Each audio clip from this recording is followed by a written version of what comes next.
All right, guys, we're ready for our Four Seasons sunroom, and Daddy's gonna get a rec room with refreshments. Oh no, we'll be sleeping under the stars. Mom, what about the one with, the fun?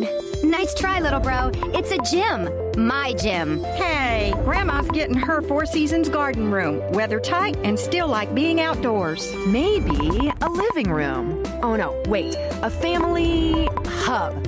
Yeah!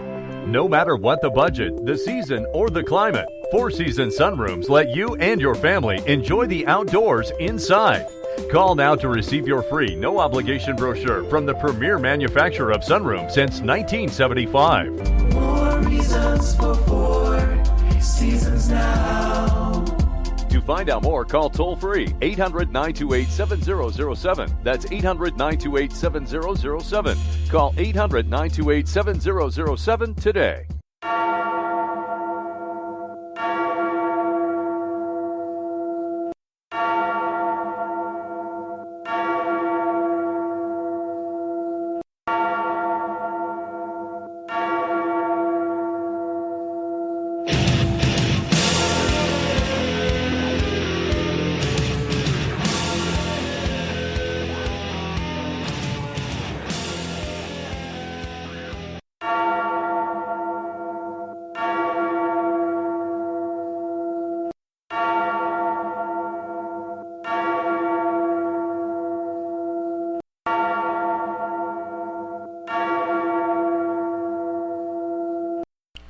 And happy Thursday evening, everyone. This is Lou, and I am very honored to be joined by two guest hosts tonight, or a guest host, my usual co-host, and a guest host.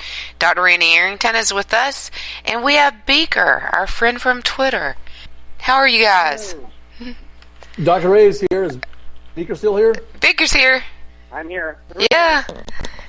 Yep, we are here, and we are happy to be here. We hope everybody out there is doing really great. Everybody in the chat room is doing wonderful, because hold on to your good mood. We're about to talk about some pretty nasty stuff. We're going to talk about proxy wars and the proxy war in Syria and in the Middle East that's going on right now. So let's start off with something not quite so, I guess, depressing. Whatever you want to call it. Tell us something great about how you're doing right now, Dr. A. I'm doing fine. I just finished training a guy that flew in from Afghanistan on a Thursday back to his home in Texas, came to Atlanta to see me the next day, and I trained him Saturday, Sunday, and Monday. And then guess what? That man went back to Afghanistan the next day, Tuesday, and he's there. I told him he's my hero. Yeah, absolutely. God bless him. He's back there fighting the war. Yep. God bless him. What about you, Beaker? You got something good to tell us? I have a lot of chaos, so we should probably start. Okay, well, Beaker's with us. My wine that's in front of me because I need to spend one of those weeks.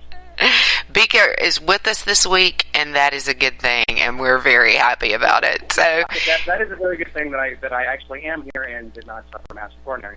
Yeah, it is. It's a wonderful thing. So that is something to celebrate. We're going to celebrate it. Woohoo! And it's Thursday night. It's the day before Friday, my second favorite night of the week. So let's get started with proxy wars. And we're going to start out with the definition for anyone who does not know what a proxy war is. And I'm going to start off, and then Dr. A will correct me. A proxy war is a war that is fought with a third party.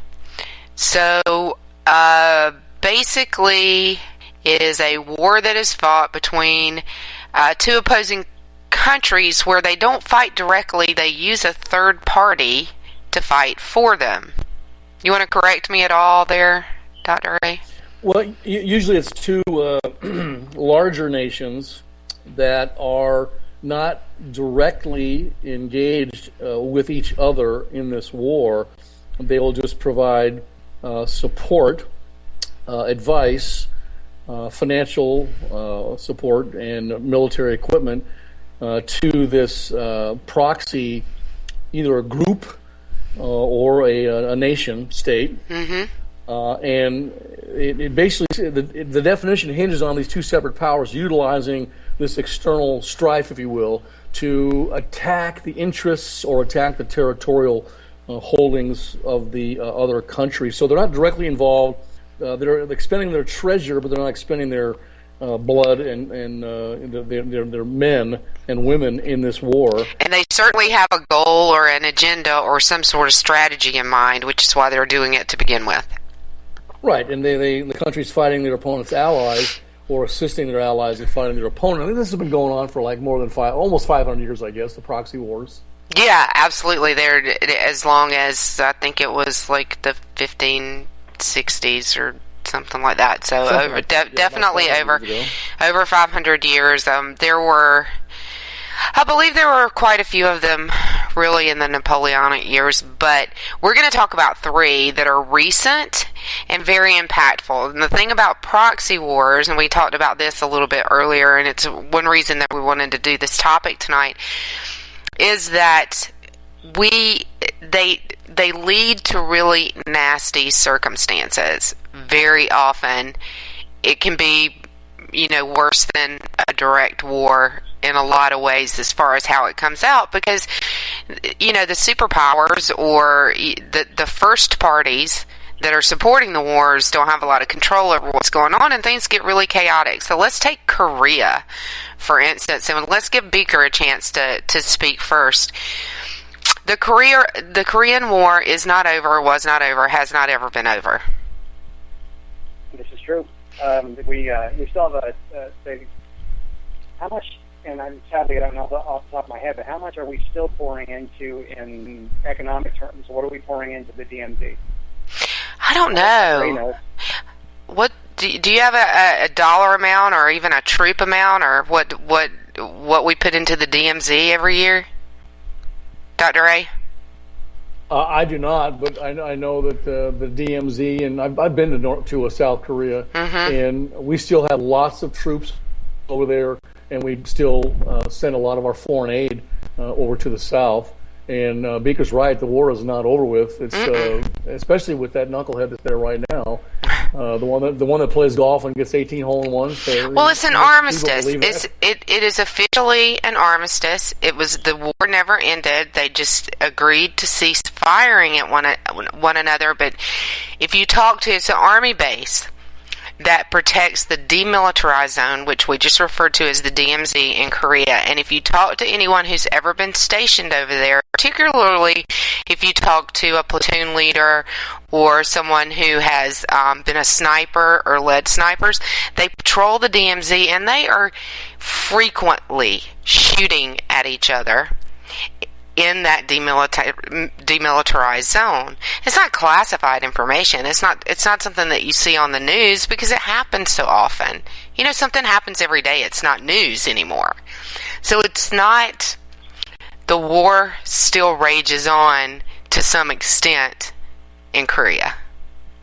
Right, and I think it was an Army general named, I think it was William Harrison, who signed for the United Nations Command this armistice, and it basically said that we're going to cease hostilities and all acts of armed force in Korea until a final peaceful settlement is reached. And of course, we know to this day, like Beaker was commenting, there is no peaceful settlement that has ever been reached. So technically, there's still a war.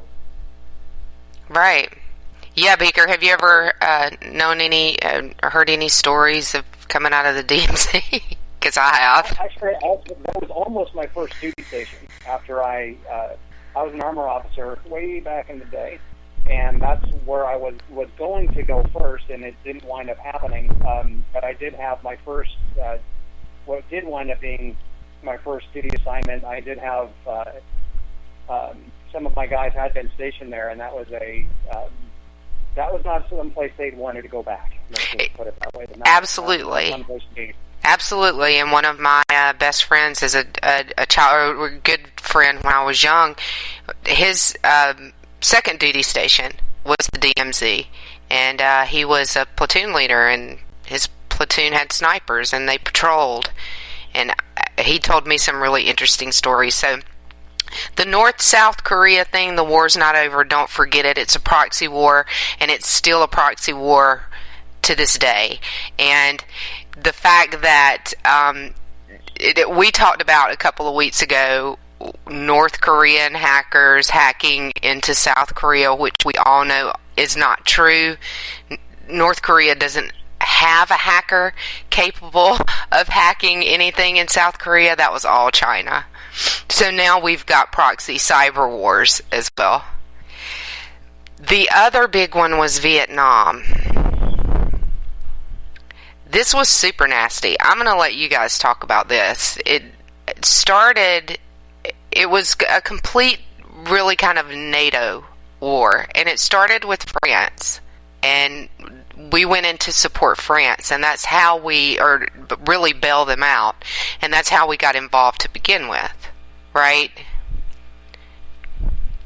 Right, I think this was known as the Second Indochina War, and of course France was there, and this was a different kind of war. This was asymmetric warfare, a war of warfare with guerrillas, and up to that point, people in the different, like in the Pentagon and all these different defense ministries, didn't consider that to be an effective type of warfare, so they didn't plan for it.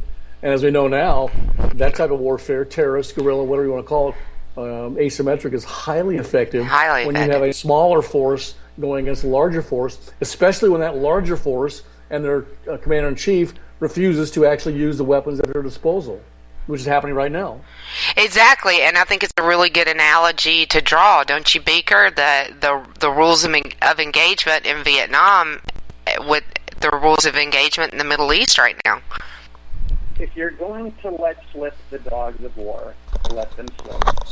You can't fight a war with a muzzle, and that's you're not going to win that way. You might not technically lose, but that's the same thing when you're talking to a warrior. They're in it to win it, and when you hamstring them, it's not going to happen. And whether you want to draw that parallel to Vietnam, which most certainly happened, we certainly had the ability to win, but did we want to go all in to do it?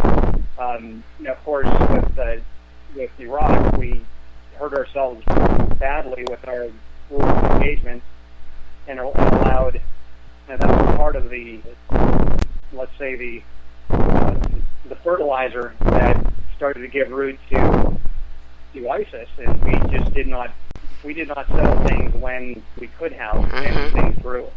Yeah, absolutely right, and I think that was the Vietnam War in a nutshell. We could have settled that war over and over and over again, and didn't do it because the commander-in-chief wouldn't, excuse me, audience, but just grab their balls and do it. You talking about LBJ? Talking about all of them, really. But by the time, most notably LBJ, because he set that war up and set the sentiment in this country up to a point. Now, I'm not saying he did it intentionally, because I just don't do that, but he set us up to where we couldn't win the war. We couldn't fight that war in a way that we were going to win it. And McNamara, because you know that I blame McNamara for that war. McNamara was I'm not sure it was Ford or Chrysler. He was a CEO of some car-making company. Yes. And all of a sudden, Kennedy, made him Secretary of Defense. What the hell did he know about defense? I think they made Jeeps. Major mistakes. Huge. Yeah, no, he was probably the worst Secretary of Defense ever. And I've been known to say that the civilian members of the DoD will always mess a war up for the military when given an opportunity. And I think that he's the perfect example. What do you think, Beaker? I just, I go back to the military is an instrument used to inflict pain, and they're incredibly good at their job. But when we don't let them, when we basically make them fight with one hand tied behind their back. The miracle is that we still generally come out on top, but we, instead of completely defeating the enemy, what we've been doing, and especially in cases like this, is we're just giving them, we're not putting them down completely so they pop up someplace else, and at that point they've learned, and they're harder to put down every time they pop up. Absolutely, and I think that just to say, the worst thing about that, in my mind, is that you put our greatest men and women in danger, and then you tie their hands. And that's not fair to them, it's not fair to their families, and it's certainly not what you do to someone who's making the sacrifice for all of us. So that's what bothers me the most. But I think the point that we're really making here is that it's easy to do those things in a proxy war. If it were a direct war, it's much more difficult to do those things. You don't hear nearly as much about how the military's hands are tied in Syria. And when that argument is brought up, the answer is, well, they're advisors. Same in Vietnam. Well, they're just advisors. In Iraq, or in World War II, and even in Iraq and Afghanistan, when they started to change the rules of engagement, it was news. And every time there was a fatality, something about the rules of engagement would come up. My theory is this is why politicians love to fight a proxy war, because they can get away with more. Just a theory. That is an interesting way to look at it, because you are right. They're not. That lens, the media lens, isn't going to come down as hard on what let's just put them into bluntly, what your pawns are doing. Mm-hmm. But, we had, of course, that was one of the big issues of the Vietnam War, is it was, every death was televised. And, of course, the same thing with Iraq, that was in spades, that every death was televised. And in Afghanistan, every death was televised until, of course, Bush got out of office, and then it became passé or ugly to start announcing the troop deaths. Yeah, that's a really good point. It's a really good point. It's very political. I think Vietnam was the first war that was actually categorized as the television war. You'd have families sitting at home at night, 6 in the afternoon or in the evening, having dinner at their table with the TV on, watching the dead being put into their caskets and put on C-130s and brought home. Also, you'd have them watch the people on the campuses protesting. So it was the first television war, so it became more personal to average, everyday Americans. Absolutely. I was very young, but I can still remember watching the news with my father, and I can remember exactly what that little box looked like that had the number of fatalities and the number of injuries and the number of Vietnamese that were killed. And American casualties and Vietnamese casualties and civilian casualties. And it was like the little box that popped up every night on the news. So, but I think that, really the point is, politicians can get away with more, the military can get away with less, and in the end, the people end up paying when it's a proxy war, and things don't get resolved in proxy wars. We just talked about two, and we're going to get to another one. Korea, not resolved. Vietnam, a lot of the conflict and turmoil and the conflict between free societies and communism still exists in those areas today. They're still fighting some of the proxy wars that were spun off of Korea and Vietnam in Southeast Asia today. Some of these proxy wars don't have an end date on them. They lead to really nasty things. Cambodia came out of Vietnam, and we won't get into that, but nasty situation. Proxy wars cause nasty situations. So let's get to the third one, if you want to talk about nasty, which is Afghanistan, which was Russia versus U.S. proxies. And our proxy was a coalition that included the Afghani Hezbollah, was called the Mujahideen, and developed into what we now know as Al-Qaeda. And that's our third proxy war. So that's the kind of thing that we're looking at, and it's what we're looking at in Syria as well today. But Afghanistan was in the 1980s. So we did, 50s, 60s, 70s, and 80s. So just in the past 50 years, we can name 3 pretty big, really impactful proxy wars that what we're looking at now in Syria could potentially be traced back to Afghanistan, the last really big U.S.-Soviet proxy war that was fought. Am I crazy, Dr. A? No, you're not. And that war actually, I'm trying to think of the Communist Party of the Soviet Union's leader. I think it was Brezhnev during that time frame. It was the end of 79, actually, December, just before Christmas 79. And I think he actually staged a coup there, and I think they arrived in Kabul, had that coup, and they killed the president. He had him murdered, and then they put their own rival Afghani socialist in power there, and that's kind of what happened there. And of course, the proxy war was that we started supplying Stinger missiles and that sort of stuff to the insurgents, the Mujahideen. Which one of those guys that was the Mujahideen was Osama bin Laden himself. Yep.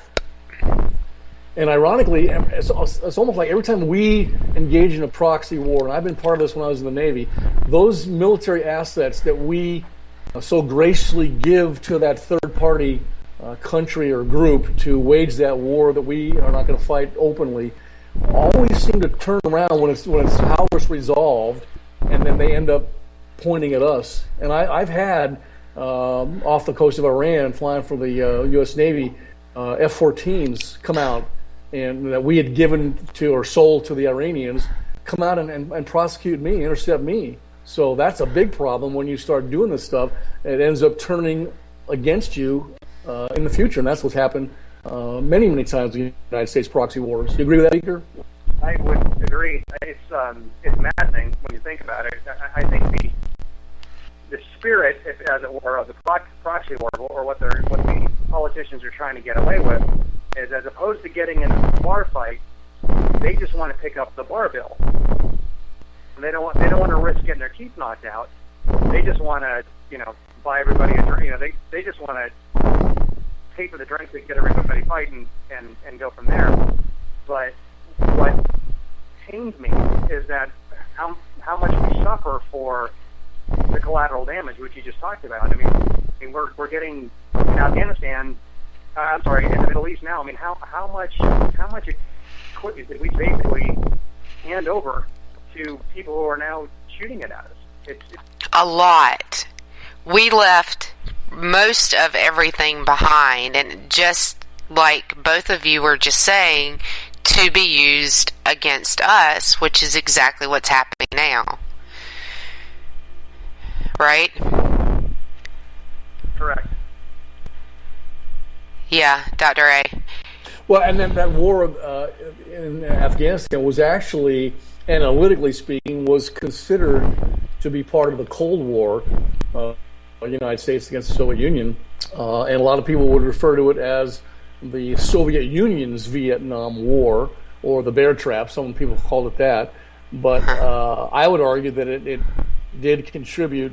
Was a contributing factor to the eventual demise and collapse of the Soviet Union in 1991. I mean, they were 10 years. Yeah, they bit off more than they could chew there, and it definitely helped to bring them down. And it also was not the only time they had invaded Afghanistan, if I remember correctly. They invaded Afghanistan more than once. Correct. For whatever reason, they really wanted Afghanistan. Can you? I can't think of a reason why anybody would want Afghanistan. And of course, Sun Tzu taught us nobody wins a ground war in the Middle East. Nobody. Right. So in Asia. So why are we there now? And we talked about this offline. If I was president, I would bring our troops home from Afghanistan, Syria, Iraq, wherever they are, and let those 4 factions or more factions of Muslims fight it out amongst themselves. Right. It's like Dr. Brody taught me. Let them fight each other instead of ganging up and fighting us, and we expend our national treasure. I've made that argument with lots of different parts of the Middle East, but then again, we talk about at the same time, that they're against each other until they can come together against us. So, Baker, I don't know if you heard that, but it's kind of the a tenet of Islam that me against my brother, but me and my brother against the world. Yes, I've heard that one before. Right, and so we've talked about that before. So, let them fight it out and see who wins, but then know that whoever wins is coming after us, because that's the way it works. And they don't like us. No, and they actually, in that war, I think there was like 1.5 million civilians. The estimates vary, but 1.5 million civilians in that Soviet-Afghan war that were killed, and they probably had a couple million Afghanis that actually fled the country as refugees. That most of them went to either Pakistan or Iran. So it was a pretty costly situation there for everybody involved. But we supplied them with the Stinger missiles so they could bring down those Soviet helicopters and the MiGs that were bombing them daily, and yet the Mujahideen turned into Al Qaeda, and were led by Osama bin Laden for a time being there, who are responsible, as we all know, for the greatest secret attack in the history of the United States, 9/11. Right, again, so it leads to proxy wars, can lead to really nasty things, worse things than conventional or direct wars can lead to. And Beaker, it's like we were saying before, it's the same in Syria as it was in Afghanistan with the Mujahideen and the equipment that we gave them, and the things that we left behind are being used against us now. I mean, that's a major consequence. Cause and effect. I mean, you can't. I'm going to butcher this, but it kind of reminded me of it was something like, "He who sows the whirlwind will reap a harvest of pain." How much hatred does it engender when maybe one of our soldiers didn't go kill and do nasty things, but when they're harmed by us, I don't really think there's going to be a whole lot of differentiation for the father who's, cradling his cute's been blown up. Yeah. Yeah. I mean, everything's not that cut and dried, and I don't mean to imply that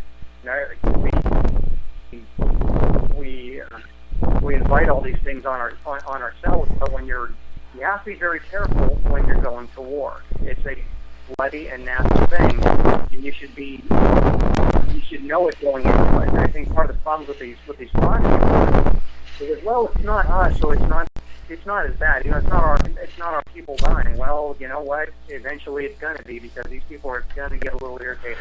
Well, and absolutely, proxy wars are all about propaganda, and that is going to be the propaganda for the other side. This is all the U.S.'s fault because they're feeding this war and they're giving, they're aiding the enemy and blah, blah. So, absolutely, I agree with you 100%. It takes away the control that you have, but it doesn't, regardless of what the politicians think, and I don't think the military thinks this way, quite honestly, but regardless of what the politician thinks, it doesn't really take the pressure off of you from a public opinion perspective to not have your boots on the ground, but to be supplying the war. It doesn't really help. What's that old saying? If you want something right, do it yourself. Exactly. So we might as well be there because we're getting the negative public opinion anyway. So we're going to go into our first break, and probably our only break, because our first segment took 30 minutes. And we will be right back. We're just going to take a quick one, and we're going to come back and talk about Syria, Saudi Arabia, Iran, the U.S., Russia, Turkey, all that good stuff. We'll be right back.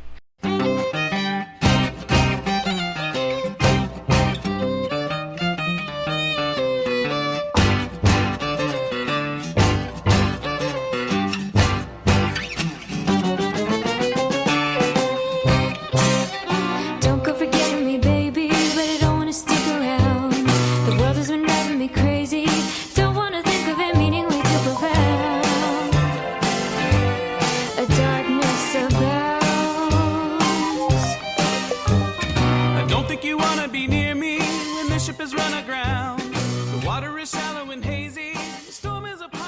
This is JD. And this is Stacy. Join us Tuesday nights, 10 p.m. Eastern for Game On. Remember, lock up the children and the old folks. Game On, the home of libertarians and conservatarians. Where no one is safe, and no one is spared, not even the hosts. Oh, that was supposed to be a spin cycle. I'm sorry. Yeah, that's okay. We love you anyway. Right round, baby. Self-monitoring right Ebola radio strikes again.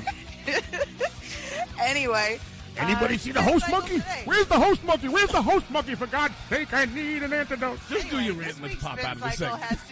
Find us on Twitter at JD and Stacy. You're listening to K98Talk.com. I've seen this happen before. And there's a full moon out tonight. I'm a fool, but you can't fool me twice. I wear my secret deception just like a disguise. When I reveal myself in the light, stick around and you might pay the price. Enough with the questions, it's time that we said our goodbyes. I knew that this wouldn't be easy. Try not to tie it down. Now nothing you say can appease me. If you wanted to go, then you would have been gone before now. The darkness abounds.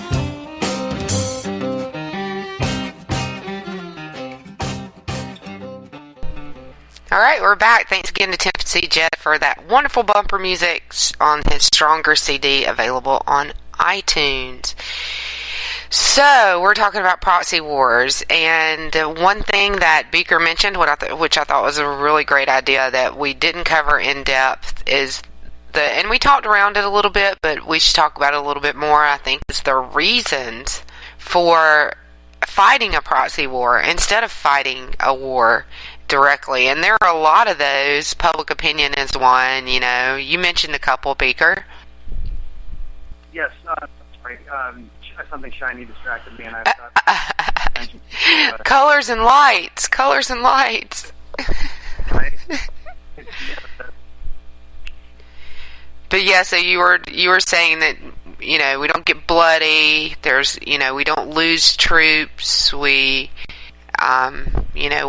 what other reasons do we have for fighting a war? It's cost as much money and as much material. They have to flying around. That was I think that was the big, back in the day when it was us versus the Soviet Union. That was the big.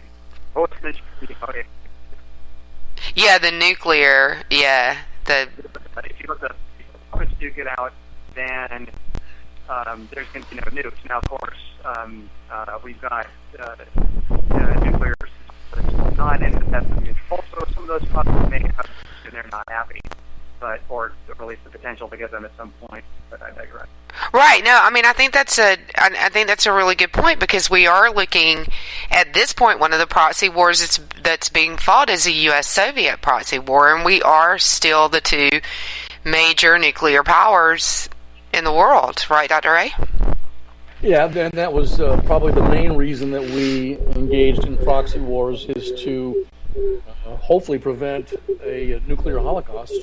Yeah. Which people thought was a real possibility. I think it's not a real possibility. The Soviet Union realizes that if they launch on us, we launch on them, and then we lose 2/3 of our population, and that's not a sacrifice they're willing to make. Yeah, absolutely. And I think that the whole MAD, the mutually assured destruction, is still in play. I mean, that doesn't, nobody's vertical proliferation has really changed to such an extent that it would rule out the mutually assured destruction. It would still happen. So I think that's still in play. We do, but mutually assured destruction is only valuable when the other side values the life, their own life, and the lives of their citizens. The Islamists think that if they lose their life in this holy jihad, they go straight to what we call heaven. And that's a big problem. If they get their hands on dirty weapons or nuclear weapons, and we know that just today there's some stuff that's turned up missing and might be in the hands of ISIS. You mean the JV team? Oh, I'm sorry. The JV team, which Mrs. Clinton and Barack Hussein Obama created through their gun running through Benghazi. That's exactly why they had to stand down and let those 4 guys die because they didn't want it to come to light. That's exactly what happened. And they created ISIS to fight against the Assad regime. And now what's happening right there in Syria, this civil war, is that it is basically Iran who wants to be the hegemon in the Middle East, lined up, hooked up with Russia to keep Assad in power against the United States and ISIL and Al-Qaeda. And we talked about in the last segment a little bit that proxy wars are all about propaganda. So before the show, some of the articles that I sent you were very much propaganda articles. One of them was from the, let's see, what was that? That publication was, do you remember what that was? It was the Socialist Worker. The Socialist Worker. Yeah, that's... Yeah. Yeah, the Socialist Worker in the UK. And that was a nice little piece of propaganda, but there was also the Global Research Center that kind of mirrored the Socialist Worker propaganda, taught that, and both of them talked about how the U.S. strategy was to fight proxy wars. That is our strategy, to quote unquote let someone else do our dirty work, but also to prop up ISIS and support ISIS, and that we are responsible, that our current administration is responsible. So it's not like it's not known in global security circles.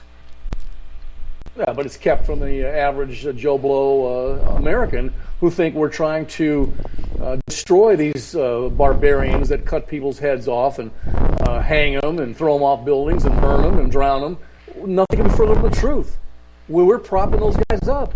And Obama knows that, but the media won't let the United States people know that because they don't want us to get war weary or whatever. But that's exactly what's happening right now. It's all a ruse played on the average American citizen who doesn't really know what's going on. Right, and they all want people to believe that they're very anti-war and anti-terrorist, and I'm not sure that's the case. Now, Beaker, I want to ask you what you thought. There was one piece that I sent you guys before the show that was about the proxy wars that have been fought between Iran and Saudi Arabia over the past few years. One of them is Yemen, which Dr. A believes Saudi Arabia may believe that they're losing.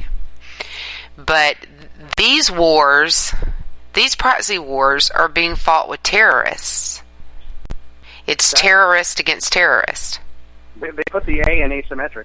But I'm going to finish the rest of what the A part is. But I say it certainly puts just in case you thought proxy wars are getting stale and boring, they've gone the complete savage route.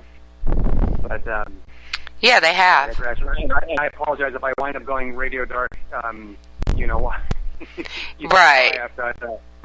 But for the listening audience, I've got my house is currently being dismantled, and I've got people here looking at different parts of the build. So I apologize. No worries.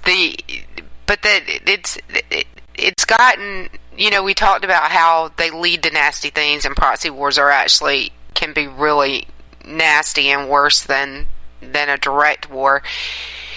But these proxy wars in the Middle East are really being fought with terrorist organizations, one insurgent group against another insurgent group, and it's not something that we haven't seen before. We certainly have seen it and still see it to this day in South America and in other places. But these suicide bombers, in Turkey, and there's 3 different terrorist groups operating in Turkey with different goals, different alignment. Some of them are Kurds, some of them are ISIS, some of them, and to hear the reporters today talk about, well, you can tell which terrorist group it is by what kind of attack they carry out. For the PKK, which is a Kurdish group, for one, does not use suicide bombers. There was a suicide bomb in Turkey today. They pretty much know it was ISIS because ISIS is a terrorist group that uses suicide bombers. That's disturbing. I got a question for you, Lou. Isn't what's our Secretary of State's name? John Kerry. Isn't he in Germany right now? I think he's in Munich, talking to his Russian counterpart there. I think didn't he just announce a few days ago that there could be a ceasefire in this region? The civil war. They're negotiating. They are trying to negotiate a ceasefire with people who have no power to cease the fire. And that is a really good point with the proxy war. You can negotiate a ceasefire all you want to, but the parties that are shooting at each other are not at the table, and they're not going to listen. And that's a proxy war. I think that, why would Assad agree to that right now? Because I think the tide in that war, the civil war, by the way, 90% of the casualties over there in the Middle East are because of that internal civil war that Assad has been, waging and fighting against those knuckleheads that went against him. It's not ISIS. It's the actual civil war in Syria trying to bring down the Assad regime. But he, as I understand it, my contacts tell me that now the war is turning because the Soviet Union has brought their troops and tanks and air power in there in favor of the Assad side of the war. Why would he want to cease fire when he's probably within 2 or 3 or 4 weeks of ending the hostilities and winning the war? Well, on Friday, there was a tentative agreement to cease conflict or to stop firing in the interim. It wasn't a full ceasefire, but they had agreed to cease to cease activities until there was one. And then on Monday, so it pretty much lasted through the weekend because on Monday Russia started airstrikes again. So even the people that are at the table negotiating really have no skin in the game to stick to the ceasefire because it's a proxy war. What are the implications for Russia if they carry out airstrikes during this period of the cease of tensions or whatever they called it? There are no ramifications for Russia, and they're not scared of us anyway. No, there's huge ramifications for Russia if you want to use that term. Probably the whole reason that they are there is because of the oil connection. That's one thing, and they've been typically on the side of Assad as his ally. But what Putin is doing, I think Putin sees himself as the savior of the former Soviet Union, trying to return them to their greatness on the global stage, and he's basically poking an eye in the United States' eye, meaning Obama, by doing what he's doing there. We have 15 to 30 airstrikes a day. That's nothing. That's nothing. We used to launch 130 missions a day off of one aircraft carrier. That's right, and we covered that on our nose dummy. Lie, propaganda is what you said. It's all political on the side of Barack Obama and the media that's propping him up and spinning everything for him. But I think that Putin sees this as a chance for him to gain extreme notoriety and an attempt to return the Russian people and the nation back to the global stage as one of the two superpowers, which they are not now. They still have nuclear weapons, though, but their economy is just collapsing, especially since the price of oil is down to $15 a barrel, whatever it is. Right, and Putin definitely doesn't want to lose his. They do not want to lose those bases that they have there. So there's the. I think it's probably a multifactorial on part of the Russians. There's a between the oil prices, between the hey, isn't it fun to kick Barry around because he's just he is already so weak, and it's an easy target. But they also do not want to lose those bases they have in Syria. That would be bad. That would from a projection of power standpoint, they do not want to lose those, and I think that probably has a significant chunk of change of why they continue to be there. Absolutely, and that's another good reason that you do fight a proxy war. You know, there's a lot of reasons that you actually have a vested interest somewhere that would motivate a superpower to get into a fight like this, and that is probably those military bases really might be the overwhelming driving force for Russia. He just called Barack Obama a soft target, basically, and I agree with that 100%. Here's my analysis of that.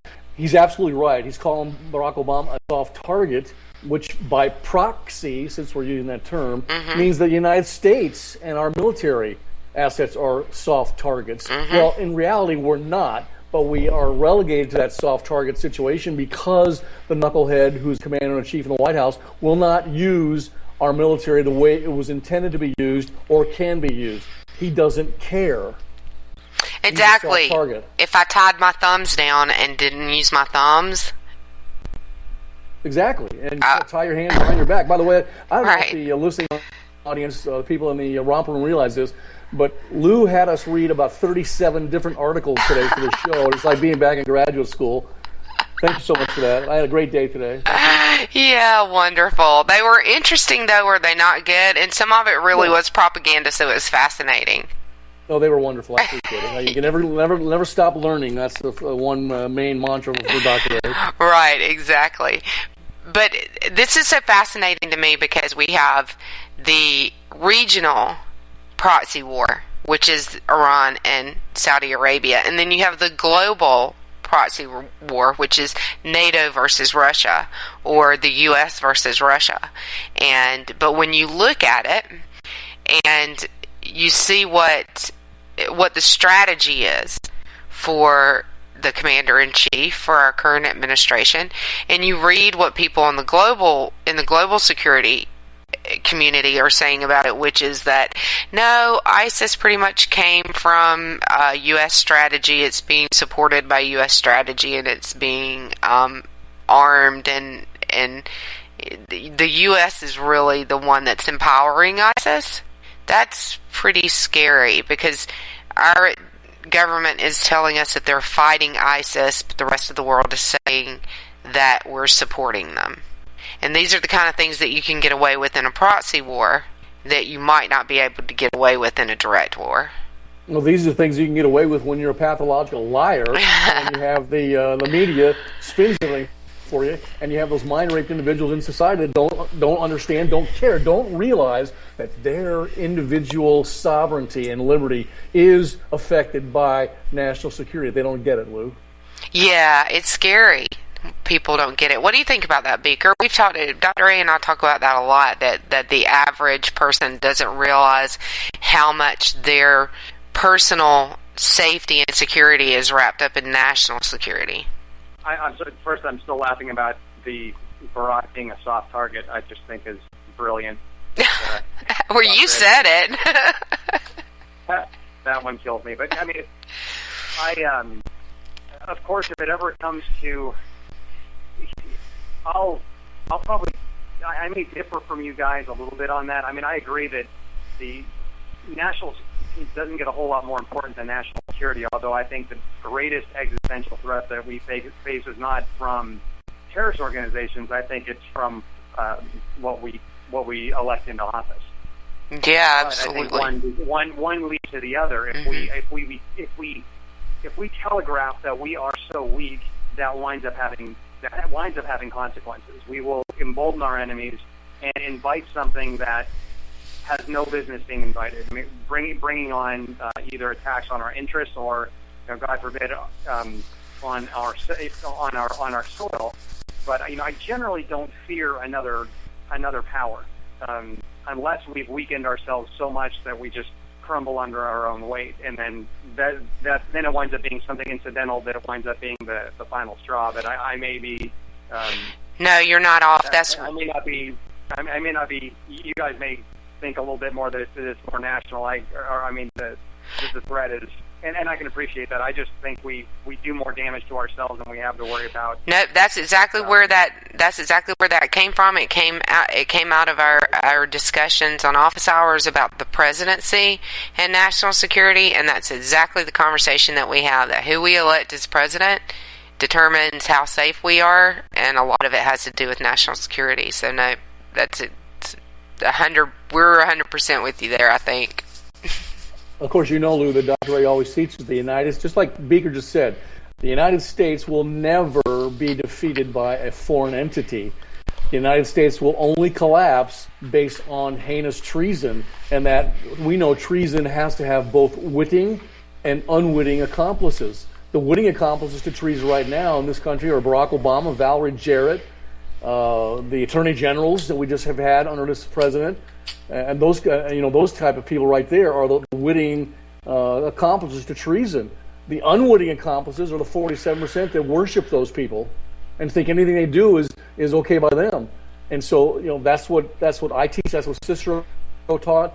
You're not going to be defeated by an outside entity, only by heinous treason, because those people that are committing treason do it in such a way that you don't realize what they're doing. They're familiar to you. You know them. They speak the same language as you. You're comfortable with them. They have charm and charisma, but they're underneath it all, under the table, they're trying to kill you and bring this country down for the Islamo revolution or the communist revolution. I think Barack is both of those. I teach that all the time. Yes, a drinking word on Sunday, Islamo-communist. Mind raped. Yeah, mind raped is another one. But that is, Beaker, one of Dr. A's favorite ways to describe Barack Obama is Islamo-communist. Can you see that? See, I'm going to start swearing, and we can't have that. But no, he causes me to increase my blood pressure, and that's not a good thing. Okay, well, we won't talk about it, but... well, Doctor hit on it. He said right on, we're going to fundamentally transform. Well, all the people that have been of the 48, let's say, % of the millennials who think socialism is cool, well, we need to be brought down a few pegs. There is no American exceptionalism, in as much as every other nation is exceptional. These are things that the man has said. Yeah. Oh my goodness, where is my systolic antihypertensive? Thanks for that. Sorry, Baker. Baker's blood pressure goes up when he hears that type of stuff is because he knows for a fact that it's not true. The United States is an exceptional country and people in the whole, the aggregate, the collective. There's a whole bunch of knuckleheads, in the country, but when you look at the history, the United States is always there to help other people through adversity, through other nations through adversity. And we are the leader. We are that shining city that God put up on the hill. I say that all the time. We are.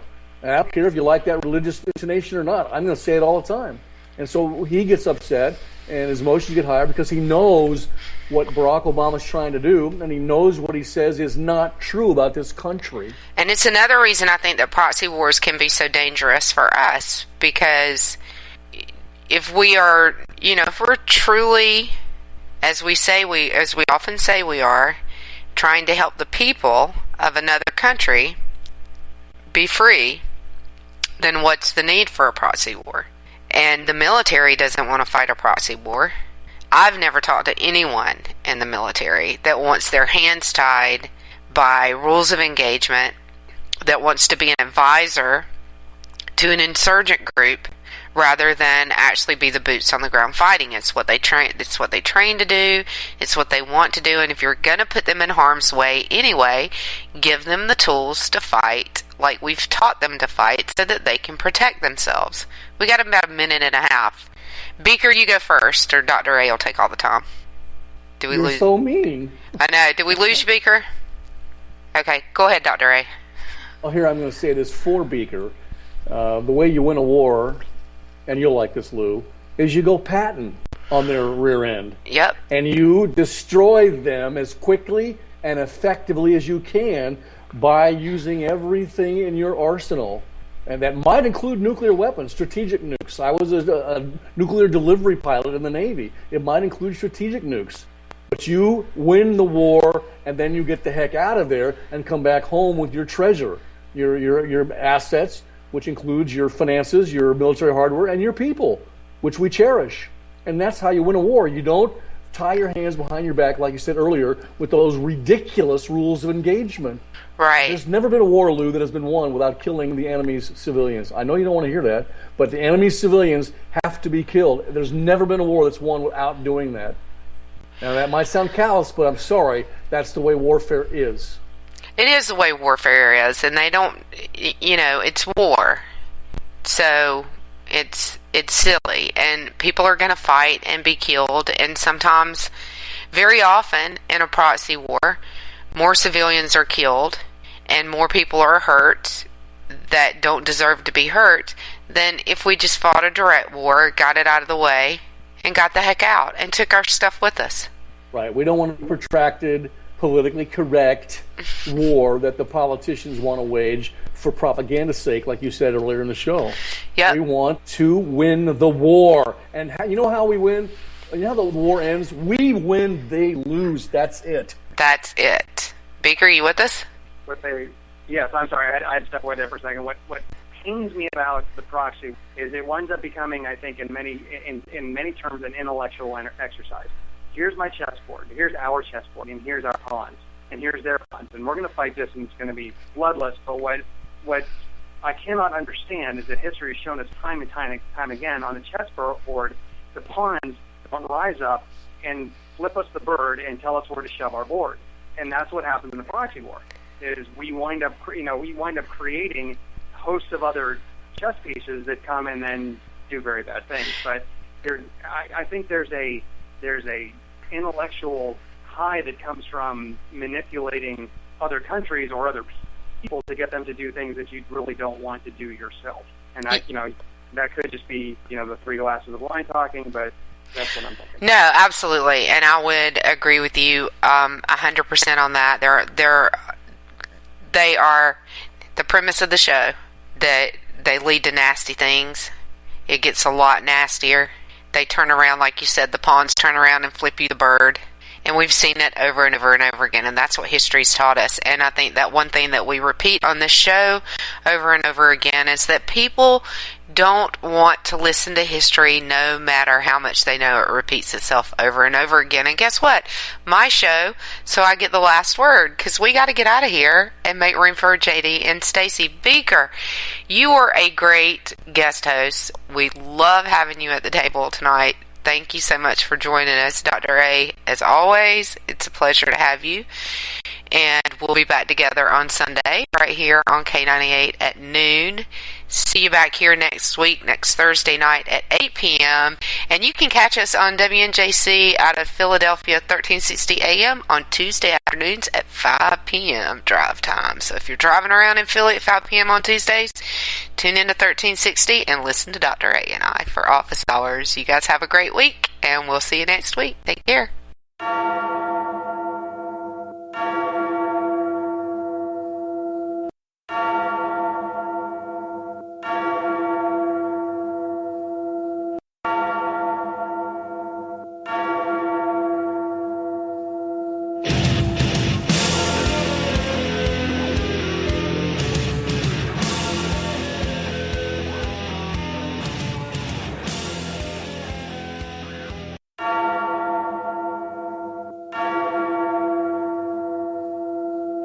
If you want to work until you keel over, have less of everything in retirement, or give back more of your hard-earned money to the stock market again, then just ignore me. But if you'd like to protect the money you save, receive a steady, predictable retirement income, and enjoy financial security for as long as you live, then listen to this. You can download a free report that reveals the wealth-building secrets Wall Street and the banks don't want you to know. You'll learn how you can get guaranteed growth, safety, and real prosperity without risking your money in the Wall Street casino, and how to get the money you need when you need it, simply by asking for it. This is the best way to have a 100% secure retirement and know your money will last as long as you do. To learn more about this method and to get your free report, go to 29security.com. That's the number 29security.com. 29security.com. Go to 29security.com.